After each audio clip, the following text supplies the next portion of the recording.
এই ভিডিওতে কথা বলবো সদ্য রিলিজ পাওয়া ওয়েব সিরিজ কানাগলি নিয়ে। ওটিটি প্ল্যাটফর্ম বঙ্গ এটি প্রকাশ করেছে, পরিচালনা করেছেন আহমেদ জিহাদ। প্রায় 30 মিনিটের 6টি এপিসোড নিয়ে তৈরি হয়েছে এই ক্রাইম থ্রিলার বা মার্ডার মিস্ট্রি সিরিজটি। এই সিরিজটি নাকি নেটফ্লিক্সে চালাতে চেয়েছিলেন এই নির্মাতা। এটি প্রথম সারির জাতীয় দৈনিকে এই তথ্যটি এসেছে। মূলত নির্মাতার এই বিবৃতি শুনেই আমি সিরিজটি দেখতে আগ্রহী হই।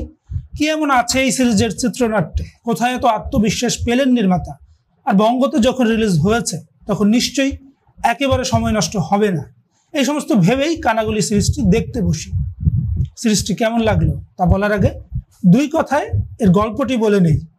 যদিও গল্প বলতে আসলে নতুন কিছু নেই, সেই একইভাবে একজন সিরিয়াল কিলার একের পর এক নারীকে খুন করতে থাকে আর তাকে ধরার চেষ্টা করেন একজন পুলিশ কর্মকর্তা। গল্পটি এই রকম 2 লাইনের। এখন এই গল্পটিকে কিভাবে বলা হচ্ছে, কতটা নতুনত্বের সঙ্গে, কতটা আকর্ষণীয়ভাবে আর কতটা রহস্য ধরে রেখে, সেখানেই হচ্ছে নির্মাতার দক্ষতা। কিন্তু নির্মাতা আহমেদ জিহাদ চরমভাবে ব্যর্থ হয়েছেন দর্শককে তার চিত্রনাট্যের সঙ্গে জড়িয়ে নিতে। এমন এলোমেলো আর অগোছালো চিত্রনাট্য নিয়ে তিনি নেটফ্লিক্স অব্দি দৌড়ে গেছেন। এটা ভাবতেই আমার শরীর অবশ হয়ে যাচ্ছে। এটা কিভাবে সম্ভব? কোনো দৃশ্য পরম্পরা নেই, কোনো বাঁক নেই, চরিত্রদের কাণ্ডকীর্তির ঠিক নেই। এরকম একটা অথর্ব চিত্রনাট্য নিয়ে তিনি চলে গেছেন নেটফ্লিক্সে। আচ্ছা, নেটফ্লিক্স প্রসঙ্গটি ভুলেই গেলাম। একটা সাধারণ মানের থ্রিলার সিরিজ নির্মাণ করতে গেলে যে ন্যূনতম রহস্যটুকু জিয়ে রেখে চিত্রনাট্য এগোতে হয়, সেটুকু কি নির্মাতা নিশ্চিত করতে পেরেছেন? পুলিশ অফিসার নিজেই হিমশিম খাচ্ছেন, বোকামির চূড়ান্ত করছেন। তার মধ্যে কোথা থেকে একজন ক্রিমিনোলজিতে পড়াশোনা করা নারী হাজির হন তাকে সহযোগিতা করতে। একজন নায়িকার প্রয়োজন বলে এইভাবে মাটি ফুঁড়ে তাকে উদয় করাতে হবে। আর মজার ব্যাপার হচ্ছে, এই নায়ক বাবাদের 14 গোষ্ঠীতে কেউ নেই, বাবা মা ঘর দর কিচ্ছু নেই। নায়িকারও ত্রিভুবনে কেউ নেই, তার জীবনে শুধু পুলিশ অফিসারটি আছে। তাও যদি ঠিকঠাক বলতে পারতো যে পুলিশের প্রেমে হাবুডুবু খাচ্ছে সে, জমে যাওয়ার মতো রোমান্টিক অ্যাঙ্গেলও নেই সিরিজটির। শুধু অকারণে অযথাই খুনির পেছনে ধাওয়া আর ব্যর্থ হয়ে মাথা ঘুটে মরা। কানাগলি সিরিজের সবচেয়ে খারাপ দিক হচ্ছে এর সংলাপ। এত কাঁচা, এত অপরিপক্ক, এত হাস্যকর এই সিরিজের সংলাপ যে আমি অবাক হলাম বঙ্গ কিভাবে তার প্ল্যাটফর্মে এই সিরিজটি তুলতে পারলো। এখনকার যে কোনো নাটক বা সিরিজ ভিজুয়ালি ন্যূনতম একটা মান রক্ষা করতে পারে। এই সিরিজটিও দেখতে একেবারে জঘন্য নয়, চোখে সওয়া যায়। কিন্তু যা সওয়া যায় না তা হচ্ছে চরিত্রগুলোর মুখে সস্তা অথচ আতলামো মার্কা সংলাপ। একটা শুধু নমুনা দিই। একটি দৃশ্যে পুলিশ অফিসার অর্থাৎ আমাদের নায়ক তার বামে তাকিয়ে বলছে, কারণ দুটোরই মার্ডারার সেম। পরক্ষণেই ডানে তাকিয়ে একটি চরিত্রকে বলছে, হোয়াট ইজ ইউর নেম। এরকম বেহুদা পেঁচালকে সংলাপ হিসেবে চালিয়ে দেওয়া হয়েছে এই সিরিজে। এই সিরিজটিকে কানে শোয়া যায় না এই নিম্নমানের সাউন্ড ডিজাইনের কারণে এবং অসম্ভব বাজে ব্যাকগ্রাউন্ড মিউজিকের কারণে। কানের উপর মারাত্মক অত্যাচার করেছে কানাগলি সিরিজটি। আর সবচেয়ে ভয়াবহ হচ্ছে এই সিরিজের এডিটিং। যখন তখন যেখানে সেখানে কাট পড়ে যাচ্ছে। দৃশ্যের মেজাজের সঙ্গে এডিটিংয়ের কোনো সম্পর্ক নেই, কোনো রকম ক্রিয়েটিভিটির ধার ধারেনি ভিডিও এডিটর। এই যুগে এসে এমন সিরিজ একদম মেনে নেওয়া যায় না।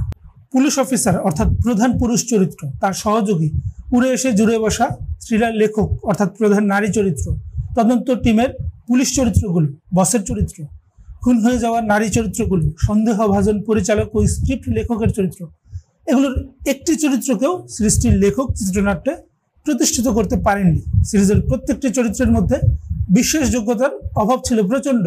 একটি চরিত্রও ঠিকঠাকভাবে দাঁড়ায়নি। চরিত্রগুলোর মধ্যে কোনো রকম কেমিস্ট্রি নেই। পুলিশের অনুসন্ধান টিমের মধ্যে নেই কোনো যুদ্ধবদ্ধতা, নেই কোনো টানাপোড়েন। নায়ক নায়িকার মধ্যে কোনো মিলঝুল নেই, বৈরিতাও নেই। যে নারীরা পটাপট মরে যাচ্ছে তাদের চরিত্রগুলোর কোনো বিকাশ ও পরিণতি নেই। পর্দায় আসছে আর মরে যাচ্ছে, তাদের কোনো ব্যাক স্টোরি নেই। তাদের প্রতি দর্শক কোনো সহানুভূতি অনুভব করেন না। তারা রক্তাক্ত হয়ে মরে পড়ে থাকলেও তাদের প্রতি কোনো সহমর্মিতা কাজ করে না। সিরিজের একটি চরিত্রের প্রতিও কোনোভাবেই একত্রবোধ করতে পারেন না দর্শক। এতটাই অযোগ্যতার সঙ্গে, অযত্নের সঙ্গে সিরিজটির চরিত্রগুলো লেখা হয়েছে। এবার বলা যাক অভিনয় শিল্পীদের কথা। তদন্তকারী পুলিশ অফিসারের চরিত্রে অভিনয় করেছেন শ্যামল মাওলা। সিরিজ জুড়ে অতি অভিনয় করেছেন তিনি। যেমন তার চরিত্র তেমন তার অভিনয়। সুঅভিনেতা শ্যামল মাওলাকে এই সিরিজে পাওয়া যায়নি।